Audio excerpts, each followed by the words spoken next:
Ciri-ciri kalau Anda adalah orang yang spiritualnya tinggi. Kalau orang bilang tentang spiritualisme, itu nggak selalu harus berhubungan dengan segala sesuatu yang goib. Jadi sebenarnya ini adalah ciri-ciri yang simple yang kamu bisa amati di dalam hidup. Nomor satu adalah punya sifat ulas asih terhadap seluruh makhluk hidup.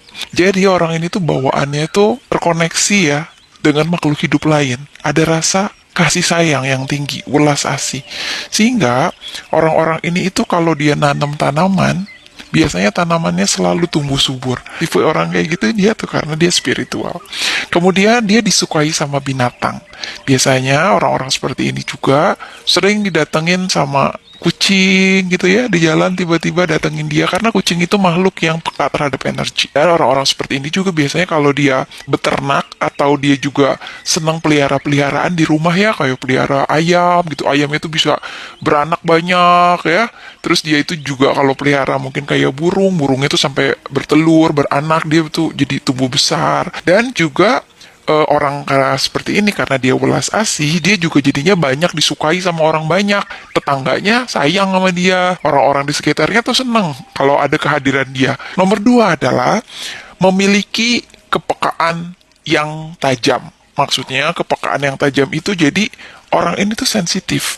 Dia itu kalau bicara dengan seseorang, dia tuh mudah untuk mengetahui apa yang sedang dipikirkan oleh orang lain. Dan dia juga dengan mudah mampu bicara dengan emosi terdalam dari seseorang.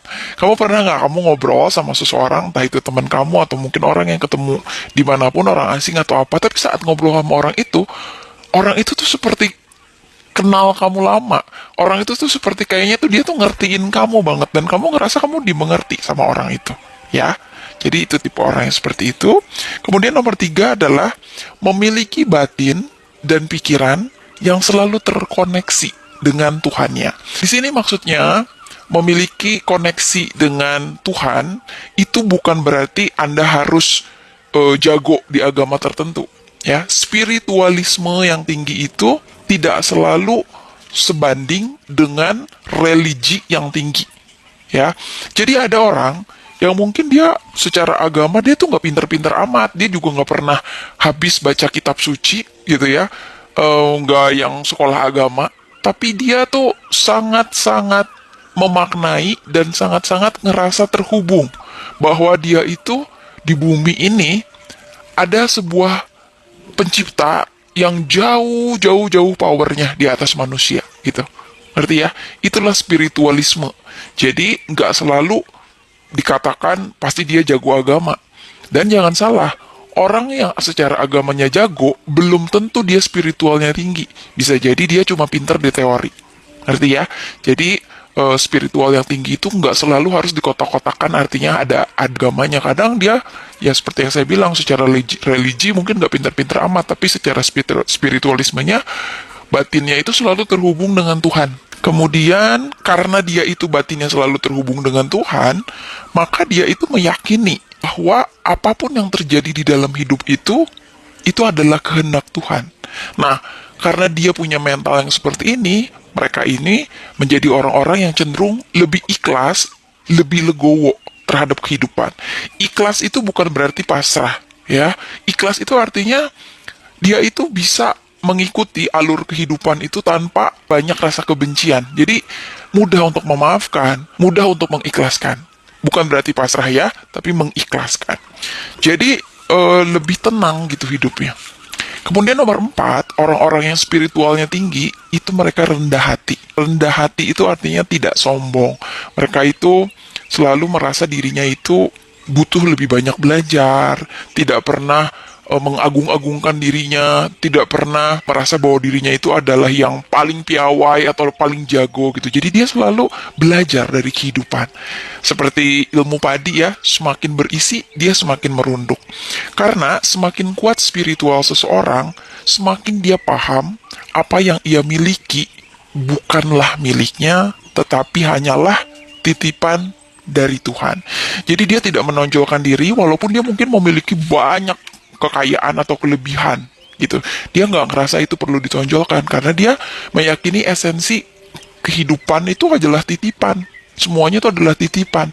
Jadi dia fokusnya itu hidupnya diisi bukan cuma sekedar untuk pemaknaan dirinya sendiri, memenuhi kebutuhan hidupnya sendiri dan keluarganya, tapi juga ada sebuah visi misi yang lebih besar daripada itu. Misalnya orang-orang yang seperti ini itu saat udah mencapai target-target tertentu di dalam hidupnya, dia ingin rasa sumbangsi itu terhadap sosial. Jadi orang-orang seperti itu tuh suka melakukan kegiatan-kegiatan sosial untuk membantu orang ya, donasi, atau mungkin bahkan memiliki yayasan untuk membantu orang-orang kayak gitu. Jadi punya jiwa yang aku tuh diciptakan Tuhan bukan cuma sekedar untuk kesenangan diriku sendiri aja, tapi ada sesuatu di mana hidup aku ingin juga berguna buat orang lain. Ya, seperti itu. Dan yang terakhir nomor 5 adalah orang-orang yang spiritual yang tinggi adalah punya kesadaran diri yang tinggi.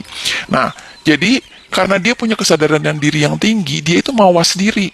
Jadi di dalam hidup tuh dia mudah untuk beradaptasi dan dia juga mudah untuk diterima di banyak kalangan. Karena dia itu orangnya tahu diri, ibaratnya gitu. Jadi dia disukai banyak orang, dia juga jago untuk menempatkan posisi dia, diri dia di berbagai lingkungan. Sehingga membuat banyak orang tuh suka sama dia, karena dia tuh orangnya tahu diri gitu, ibaratnya. Oh ya, kalau dikasih bantuan, dia dikasih tumpangan, dia tuh bersyukur, dia tuh attitude-nya tuh baik gitu. Jadi orang-orang juga senang sama dia tahu diri gitu. Jadi bukan yang serakah, bukan yang licik gitu, enggak, karena dia orang yang tahu diri. Dan apa-apa itu enggak langsung cepet-cepet nyalahin orang lain, dia akan introspeksi dulu diri dia, kenapa ya jadi A, kenapa jadi B, apakah ini karena sifat aku yang buruk atau memang orang itu yang memang tidak mengerti aku atau apa. Jadi dia nggak semerta-merta nyalah-nyalahin orang gitu, karena dia mawas diri. Kalau kamu menemukan orang-orang dengan tanda-tanda seperti ini, orang-orang seperti ini tuh sangat baik loh untuk kehidupan kita. Berada di dekat orang-orang seperti ini, memberikan ruang yang membuat kita tuh untuk bisa tumbuh menjadi pribadi yang lebih baik, karena orang-orang seperti ini biasanya itu adalah supporter emosional yang baik untuk diri kita gitu. Nah, tapi kalau belum menjadi orang yang seperti ini, ya diharapkan setelah kamu nonton video ini kita bisa belajar kualitas-kualitas yang bagus dari orang-orang yang spiritual, sehingga kita juga bisa jadi orang-orang yang keberadaannya tuh disenangi ya oleh orang-orang, karena energi kita, kata-kata kita, attitude kita itu bikin orang tuh ngerasa ih seneng ya berada di dekat dia, dia tuh orangnya positif, energinya baik, kata-katanya membangun gitu ya. Jadi semoga sesama kita bisa saling membangun.